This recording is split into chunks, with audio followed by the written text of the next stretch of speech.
एक समय गोरखनाथ जी ने देखा कि स्वामी रामानंद जी काशी में वैष्णव पंथ का ज्यादा प्रचार कर रहे हैं और नाथ पंथ सिकुड़ता जा रहा है। इसीलिए गोरखनाथ स्वामी रामानंद जी के साथ गोष्ठी के लिए काशी शहर में आते हैं। स्वामी रामानंद जी, जो काशी शहर के प्रसिद्ध संत थे और वेदों के मर्मज्ञ ज्ञाता माने जाते थे, उन्होंने अपने 1400 ऋषि शिष्य बना रखे थे और ज्ञान प्रचार के लिए भी उन्हें जगह जगह भेजते थे। उस समय कबीर परमेश्वर जी ने स्वामी रामानंद जी को अपना गुरु धारण कर रखा था। वैसे तो कबीर परमात्मा जी को किसी को भी गुरु बनाने की आवश्यकता नहीं थी, परंतु कबीर परमात्मा इस बात से परिचित थे कि आगे आने वाले समय में लोग ये सवाल उठाएंगे कि कबीर ने भी तो गुरु नहीं बनाया था, इसलिए गुरु बनाने की कोई आवश्यकता नहीं है। इस बात को ध्यान में रखते हुए कबीर प्रभु ने स्वामी रामानंद जी को अपना गुरु बनाने की लीला की। एक दिन स्वामी रामानंद जी के आश्रम में गोरखनाथ जी का एक सेवक उनसे मिलने के लिए गया। उस समय स्वामी रामानंद जी आश्रम में अपने शिष्यों को ज्ञान उपदेश दे रहे थे। अलख निरंजन स्वामी जी। राम राम नाथ जी। स्वामी जी, हमारे नाथ जी बहुत पहुंचे हुए सिद्ध पुरुष हैं। वो आपके साथ ज्ञान गोष्ठी करना चाहते हैं, इसलिए मैं आपको अपने गुरु जी के आदेश अनुसार आमंत्रित करने आया हूं। उन्होंने कहा है कि ज्ञान चर्चा में जो भी विजयी होगा वह अपने शिष्यों समेत जीतने वाले का शिष्य बनेगा। ये कहकर गोरखनाथ जी का शिष्य वहां से चला जाता है। गोष्ठी की बात सुनकर स्वामी रामानंद जी बहुत चिंतित हो जाते हैं, क्योंकि वे इस बात से परिचित थे कि ये नाथ परंपरा वाले साधु सिद्धि युक्त होते हैं और इन सिद्धियों को देखकर जनता उनको विजयी घोषित कर देगी, जिससे ज्ञान चर्चा का मूल उद्देश्य पूरा नहीं होगा और उस नाथ जी का मुझे शिष्य बनना पड़ेगा। स्वामी रामानंद जी ये सोच ही रहे थे कि तभी 12 वर्षीय कबीर साहिब जी आश्रम में प्रवेश करते हैं। प्रणाम गुरुदेव। क्या हुआ गुरुदेव? आप बहुत चिंतित नजर आ रहे हैं। दास के लायक कोई सेवा है तो बताओ। हे कबीर जी, कोई नाथ जी आए थे और उन्होंने स्वामी जी के साथ गोष्ठी करने को कहा है कि जो गोष्ठी के लिए नहीं आएगा तो वो हारा माना जाएगा, और दूसरी शर्त ये रखी है कि जो हार जाएगा वह जीतने वाले का सह अनुयायी शिष्य बनेगा। हे स्वामी जी, संतों को हार जीत की चिंता नहीं करनी चाहिए। हमें उस नाथ जी का सामना करना चाहिए और गोष्ठी में अवश्य चलना चाहिए। फिर मैं आपका दास भी तो आपके साथ हूँ। हे भगवान, आप कह रहे हैं तो मैं अवश्य ही चलूंगा। अब मुझे कोई चिंता नहीं। कबीर साहिब जी अपने मुंह बोले। गुरुजी स्वामी रामानंद जी के साथ ज्ञान गोष्ठी में जाने के लिए तैयार होते हैं। वो वैष्णव पंथी वेशभूषा पहन लेते हैं, माथे पर तिलक, गले में तुलसी की लकड़ी की माला, टोपी, झोली, सिक्का व एक फावड़ी। स्वामी जी व कबीर जी कुछ अन्य शिष्यों के साथ निश्चित समय और स्थान पर गोरखनाथ जी से गोष्ठी करने पहुंच जाते हैं। गंगा नदी से 500 फुट की दूरी पर गोरखनाथ उच्च आसन पर बैठे दिखाई देते हैं और बगल में 7 फुट ऊंचा त्रिशूल भी जमीन में गड़ा दिखाई देता है और स्वामी जी के लिए भी आसन लगा दिखाई देता है। आ गए रामानंद जी। मुझे लगा था आप नहीं आएंगे, लेकिन अब आ ही गए हैं तो गोष्ठी शुरू करते हैं। स्वामी जी आसन पर बैठ जाते हैं और एक सुयोग्य शिष्य की तरह कबीर साहिब जी अपने गुरु के आसन के पास जमीन पर बैठ जाते हैं। हे नाथ जी, आप पहले मेरे साथ गोष्ठी कीजिए। अगर मुझे ज्ञान चर्चा में हरा दिया तो ही मेरे गुरु जी से बात करना। अरे तू है कौन? तू छोटा सा बालक, तेरी आयु क्या है और तू गोष्ठी करेगा मेरे साथ? पता है मैं कौन हूं?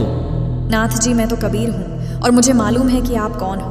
आप गोरखनाथ जी हो। कबीर साहिब जी की बात सुनकर गोरखनाथ सोचते हैं कि इस छोटे से बालक ने मुझे पहचान लिया।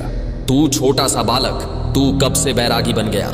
नाथ जी, जब से भय वैरागी, मेरी आदि अंत सुधि लागी। धूधूकार आदि का मेला, नहीं गुरु नहीं था चेला। जब का तो हम योग उपासा, तब का फिरूं अकेला। धरती नहीं जद की टोपी दीना, ब्रह्मा नहीं जद का टीका। शिव शंकर से योगी न थे, जद का झोली शिका। द्वापर को हम करी फावड़ी, त्रेता को हम दंडा। सतयुग मेरी फिरी दुहाई, कलयुग फिरो नो खंडा। गुरु के वचन साधु की संगत, अजर अमर घर पाया। कहे कबीर सुनो हो गोरख, मैं सबको तत्व लखाया। हे गोरखनाथ जी, जब कोई सृष्टि नहीं थी तब मैं अनामी लोक में था। जब मैं अकेला रहता था तब पृथ्वी भी नहीं थी। तब से मेरी टोपी जानो। जब ब्रह्मा, आप और आपके गुरु मचंद्रनाथ आदि सब प्राणियों के शरीर बनाने वाला पैदा भी नहीं हुआ था, तब से मैंने टीका लगा रखा है। अर्थात मैं तब से सत्पुरुष रूप में ही हूँ। सतयुग, त्रेतायुग, द्वापर तथा कलयुग, ये चारों युग तो मेरे सामने असंख्यों बार खत्म हो चुके। हमने सतगुरु वचन में रहकर अजर अमर घर सतलोक को पाया। हे नाथ जी, पूर्ण गुरु से उपदेश लेकर आजीवन गुरु वचन में चलते हुए पूर्ण परमात्मा का ध्यान सुमिरन करके इस अजर अमर सतलोक में जाकर जन्म मरण रूपी अति दुखमय संकट से बच सकते हो। अरे कबीर, तू छोटा सा बालक और ज्ञान देता है गोरखनाथ को। तेरी आयु क्या है? सबसे बड़ा मूर्ख वो है जो मेरी आयु पूछता है, और आप मुझे बालक बता रहे हैं। जो बूझे सोई बावरा, क्या है उम्र हमारी? असंख्य युग प्रलय गई, तब का ब्रह्मचारी, कोटि निरंजन हो गए परलोक सिधारी। हम तो सदा महबूब हैं, स्वयं ब्रह्मचारी। अरबों तो ब्रह्मा गए 49 कोटि कन्हैया, 7 कोटि शंभू गए, मोरी एक नहीं प्लैया। कोटि नारद हो गए मोहम्मद से चारी, देवतन की गिनती नहीं है क्या सृष्टि विचारी। नहीं बूढ़ा नहीं बालक, ना ही कोई भाट भिखारी, कहें कबीर सुन हो गोरख, यह है उम्र हमारी। असंख्य युग प्रलय में चले गए, तब का मैं अमर हूँ। करोड़ ब्रह्म भगवान मृत्यु को प्राप्त होकर पुनर्जन्म प्राप्त कर चुके हैं। अन्य भगवान जिसका तुम आश्रय लेकर भक्ति कर रहे हो, वे नाशवान हैं। फिर नाथ जी आप अमर कैसे हो सकते हैं? अरबों तो ब्रह्मा मर चुके हैं और 49 करोड़ बार कृष्ण जी की मृत्यु हो चुकी है, तथा 7 करोड़ बार शिव जी मर चुके हैं। लेकिन मेरी एक पल भी आयु कम नहीं हुई है। मैं अमर पुरुष हूँ। केवल सत्य पुरुष ही अजर अमर परमात्मा है, तथा उसी का सतलोक अमर है, जिसे अमर लोक भी कहते हैं। वहाँ की भक्ति करके भक्त आत्मा पूर्ण मुक्ति होती है, जिसका कभी मरण नहीं होता। हे गोरखनाथ जी, ये उपलब्धि सोहम शब्द के जाप से प्राप्त होती है, जो उसके मर्मभेदी गुरु से मिलता है। उसके बाद फिर सार नाम मिलता है और सतलोक में वास तथा सतपुरुष की प्राप्ति होती है। करोड़ों नारद तथा मोहम्मद जैसी पवित्र आत्माएं जन्म कर मर चुकी हैं, देवताओं की तो गिनती भी नहीं। फिर आम मानव शरीरधारी प्राणियों तथा जीवों का तो हिसाब क्या लगाया जा सकता है। मैं न बूढ़ा न बालक, मैं तो जवान रूप में रहता हूँ, जो ईश्वरीय शक्ति का प्रतीक है। ये तो मैं लीलामयी शरीर में आपके समक्ष हूँ। ये सुनकर गोरखनाथ जी और क्रोधित हो जाते हैं और अपने त्रिशूल के ऊपर के भाग पर सिद्धि से उड़कर बैठ जाते हैं। कबीर, यदि तू इतना महान है तो मेरे बराबर में आकर बातें कर। हे नाथ जी, हम ज्ञान गोष्ठी के लिए आए हैं, न कि ये नाटक करने के लिए। आप नीचे आकर ज्ञान चर्चा करो, ताकि जनता को सच्चाई का पता लग सके। तेरे पास कोई सिद्ध शक्ति नहीं है। तू और तेरा गुरु दुनिया को गुमराह कर रहे हो। आज तुम्हारी पोल खुलेगी। अगर शक्ति है तो आओ बराबर में, यहीं चर्चा करेंगे, नहीं तो हार स्वीकार कर लो। ठीक है गोरखनाथ जी। कबीर जी अपनी कुर्ते की जेब से 150 फीट लंबी धागे की रील निकालते हैं और उसके एक छोर को पकड़कर सीधा ऊपर की तरफ फेंक देते हैं। धागा सीधा खड़ा हो जाता है और कबीर साहिब जी उस धागे के अंतिम छोर पर जा बैठते हैं। नाथ जी, अब आप आओ मेरे बराबर में, यहाँ बैठकर चर्चा करेंगे। गोरखनाथ ज्यों ही ऊपर की तरफ उठते हैं, वैसे ही धड़ाम से नीचे गिर जाते हैं।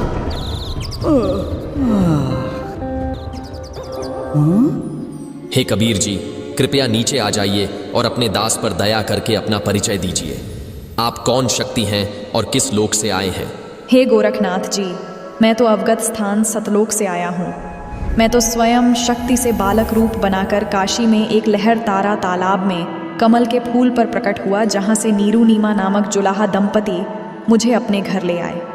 मेरे कोई माता पिता नहीं है, न ही मेरी कोई पत्नी है, और जो उस परमात्मा का वास्तविक नाम है वही कबीर नाम मेरा है। आपका ज्योति स्वरूप, जिसे आप अलख निरंजन कहते हो, वो ब्रह्म भी मेरा ही जाप करता है। मैं सतनाम का जाप करने वाले साधक को प्राप्त होता हूँ। मेरा शरीर हाड़ चाम का बना हुआ नहीं है। मेरा मूल स्थान सतलोक है, जहाँ सतनाम के जाप के आधार से जाया जाता है। नाथ जी, आप ज्योति निरंजन के जाल में ही फंसे हुए हो।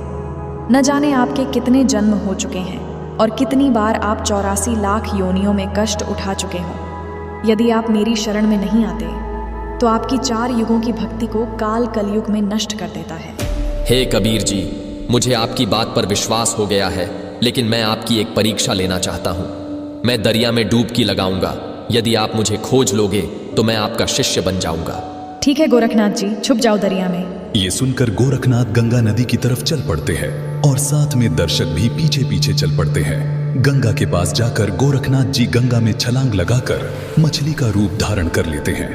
कबीर परमात्मा भी गोरखनाथ जी के बाद गंगा दरिया में डुबकी लगा देते हैं। और सैकड़ों मछलियों के बीच गोरखनाथ को पकड़कर तथा उनका असली रूप बनाकर उन्हें किनारे पर ले आते हैं। इस प्रकार गोरखनाथ जी ने कबीर साहिब जी को पूर्ण परमात्मा स्वीकार किया और उनके शिष्य बने तथा कबीर साहिब जी से भक्ति प्राप्त की।